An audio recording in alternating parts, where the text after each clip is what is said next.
vou tentar convergir com o espírito e o objetivo da intervenção do Luís, de articulação interna, mas não apenas na ENEC, mas no currículo no seu todo e nas dinâmicas escolares também, ainda mais no seu todo. E por isso eu coloquei no título Perspectivas Educativas e Recursos Pedagógicos. E antes de mais nada, queria recordar, obviamente, que sendo a igualdade de género um dos 6 domínios obrigatórios da educação para a cidadania e para todos os ciclos e níveis de escolaridade, ele é assumido, portanto, este domínio é assumido como os restantes 6, como domínios transversais e longitudinais. Transversais do ponto de vista temático, longitudinais ao nível das diferentes etapas de crescimento e dos próprios ciclos de escolaridade.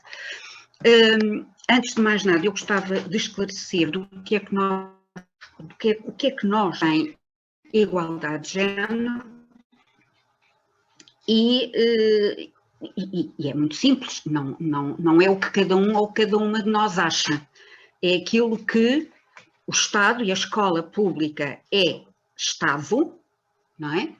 Segue de acordo com as orientações internacionais que os Estados que subscrevem essas orientações têm de seguir e têm de cumprir.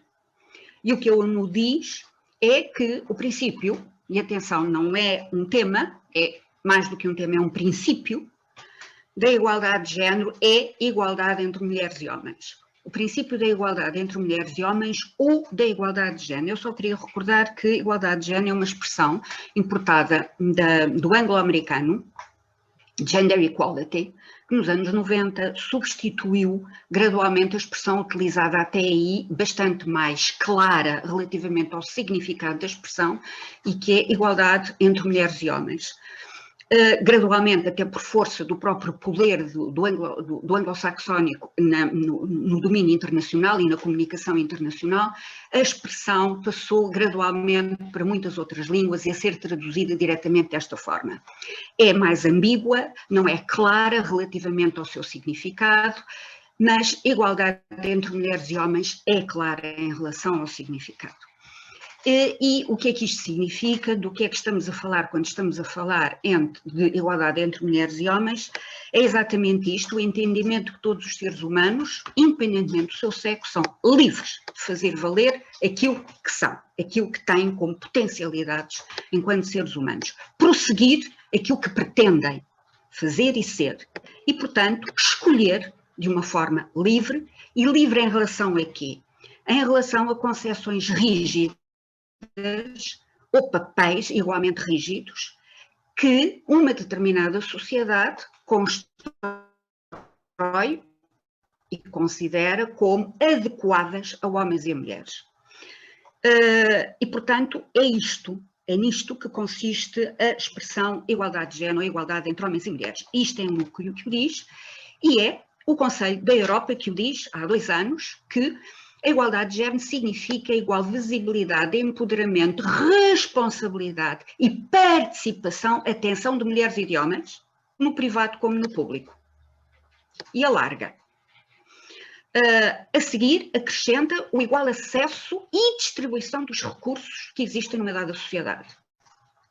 E, em terceiro lugar, acrescenta aquilo que é o cerne e que justifica o contrário daquilo que é dito antes, e que é aceitar e valorizar de igual modo as diferenças de homens e de mulheres e aquilo que umas e outros fazem. E a valorização igual de homens e de mulheres é a raiz da igualdade, ou seja, a ausência dessa igual valorização é a raiz da desigualdade.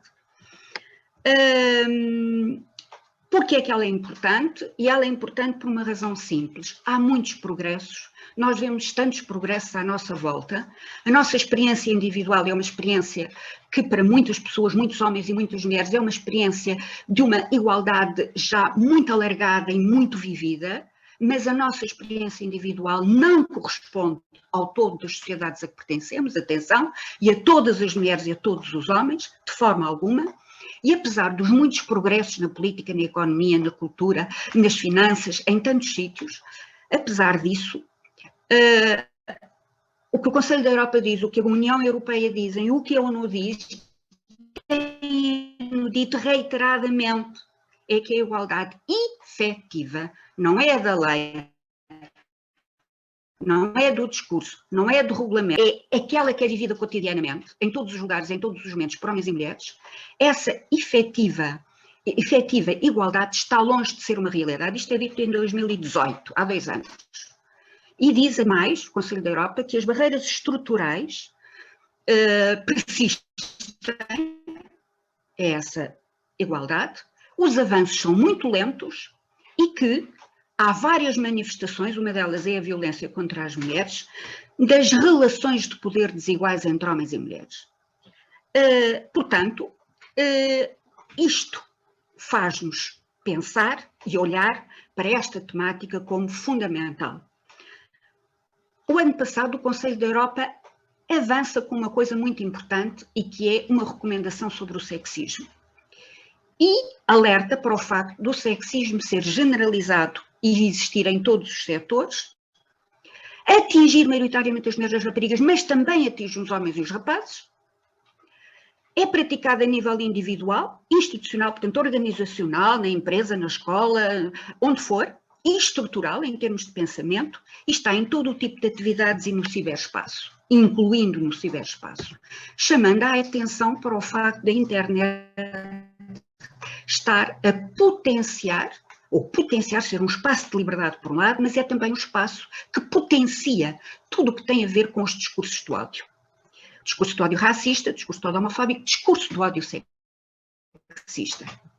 Aquilo para o qual o Conselho da Europa chama a atenção é que, enquanto que o discurso de ódio racista é mais facilmente reconhecido como contrário às normas europeias e internacionais em matéria de direitos humanos, nem sempre se verifica o mesmo relativamente ao discurso de ódio sexista ou misógino. Isto é importante porque significa que nós temos uma habituação e uma maior tolerância em relação a este tipo de fenómenos. Portanto, obviamente que, e aquilo que nós sabemos é que até agora, tanto ao nível dos relatórios internacionais, como ao nível da ciência, como ao nível das estatísticas oficiais, é fácil ver como as desigualdades persistem entre homens e mulheres, penalizando as mulheres numas áreas, os homens noutras áreas. A igualdade de género trata de quê? Por isso, trata de quê? Primeiro, como é que vivem homens e mulheres? Como vivem, como partilham os poderes, todo o tipo de poder, e como usufruem de tudo o que têm à sua disposição numa dada sociedade, num dado momento.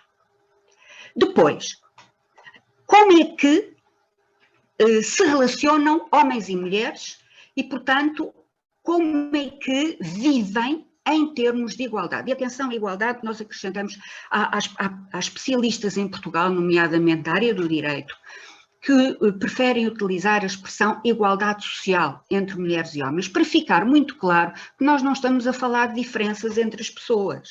As diferenças entre as pessoas é uma coisa. Outra coisa é a igualdade como princípio da organização social. Como é que nós vivemos enquanto elementos dos mesmos coletivos aos quais pertencemos? E a igualdade entre homens e mulheres, ou a igualdade de género, é isso. É um princípio da organização social. Não tem nada a ver com a diversidade que existe entre nós enquanto indivíduos. É óbvio, não há duas pessoas iguais. Como é evidente, homens e mulheres são iguais, como muitas outras categorias de pessoas são diferentes, como muitas outras categorias de pessoas são diferentes. E não é disso que trata a igualdade de género. Como é que evoluem as igualdades? Porque há avanços e recuos. O facto de haver avanços numa área não significa que não haja retrocessos noutra área, e isto é importante, porque as coisas não são lineares, nem os avanços são lineares, como nós sabemos. O que é que causa as desigualdades sociais? Os vários fatores que causam, os inertes, os silenciosos, os ruidosos, aqueles que se veem, aqueles que não se veem, aqueles que estão adormecidos e em qualquer momento emergem. E o que é necessário fazer para combater essas causas e para construir e continuar a construir uma igualdade efetiva e sólida entre homens e mulheres? E é disto que trata a igualdade de género. O que significa que Ao fazê-lo, nós necessariamente temos de falar em direitos humanos. E necessariamente não podemos falar de direitos humanos sem falar na igualdade entre homens e mulheres. Necessariamente temos de ver como é que homens e mulheres vivem nas diferentes culturas, nas diferentes regiões do mundo, nos diferentes grupos étnico-culturais.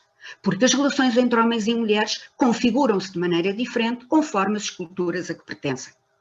Também não podemos deixar de falar como é que falta ali um erro, também não podemos deixar de falar de homens e de mulheres quando falamos do corpo, quando falamos da saúde, quando falamos dos comportamentos, porque a saúde é antes de mais um comportamento, tem sobretudo a ver com comportamentos. E como é que se comportam homens e mulheres, raparigas e rapazes face ao seu corpo, com o seu corpo.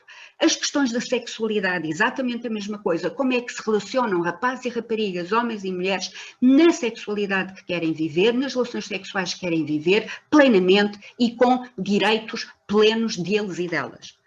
Também não podemos, obviamente, falar do espaço, da nossa vivência no espaço, sem falar de homens e de mulheres. Como é que nós, homens e mulheres, com os nossos comportamentos, com aquilo que é suposto fazermos ou não fazermos, contribuímos para um desenvolvimento sustentável e um desenvolvimento ambiental e que permita que a humanidade e o planeta onde vivemos possam constituir um mundo harmonioso. E atenção, não estamos a falar só da Europa, estamos a falar de todo o mundo. Também não é possível falar de consumo sem ter em conta que tipo de consumo e que comportamentos expectáveis sobre homens e mulheres é que levam a que homens e mulheres tenham determinado tipo de consumos. Como é que fazem e como é que gerem créditos? Quando pedem dinheiro emprestado, como é que uma mulher e como é que um homem utiliza o dinheiro que pede emprestado? Que tipo de consumo é levado ou é levada a fazê-lo? E isto a nível europeu, a nível mundial, todos, obviamente, teríamos aqui muitas questões a cruzar se tentarmos falar a sério em termos globais sobre esta temática. As questões da produção literária, da comunicação, das representações, dos mídias. Como é que homens e mulheres são representados? Quem é que escreve? Escreve sobre o quê? Escreve como? Que imagem é que se dá de homens e de mulheres? Quem é que se destaca? Como é que se destaca? Como também não podemos falar de segurança rodoviária sem falar dos comportamentos ao homem ou à mulher a conduzir um carro ou os comportamentos de risco na condução. Também não podemos falar de economia em trabalho, em profissões, em poder financeiro e em empreendedorismo. Que tipo, como é que homens e mulheres se integram, contribuem para estas realidades? Também não podemos falar de democracia se não houver igualdade social entre homens e mulheres. São as duas metades da humanidade. Ou seja, podemos ter direitos de maiorias e minorias. Tem que haver direitos de maiorias e minorias, mas tem de haver os direitos assegurados de metade da humanidade e da outra metade da humanidade e todas as sociedades humanas. E, obviamente, temos que ter em conta, igualmente, todas as expressões artísticas que nós trabalhamos no nosso currículo, nas diferentes áreas em que trabalhamos e em qualquer tipo de projetos que mobilizamos. Ou seja, o que eu tentei fazer muito a correr, e obviamente em 2 ou 3 minutos, que é quase impensável, foi tentar mostrar como é que não apenas a igualdade de género não se cruza apenas com os outros domínios da ENEC, é um elemento estruturante de qualquer área disciplinar do currículo do ensino básico e do ensino secundário. Não esquecer que, no fundo, o cerne da igualdade, de género é isto que a ONU dizia em 79 e o Conselho da Europa repetiu em 2011, reparem quantos anos depois. Questionar e mudar os esquemas e modelos comportamentais socioculturais de homens e de mulheres, preconceitos e práticas costumeiras fundadas na ideia de inferioridade ou de superioridade de um ou de outro sexo.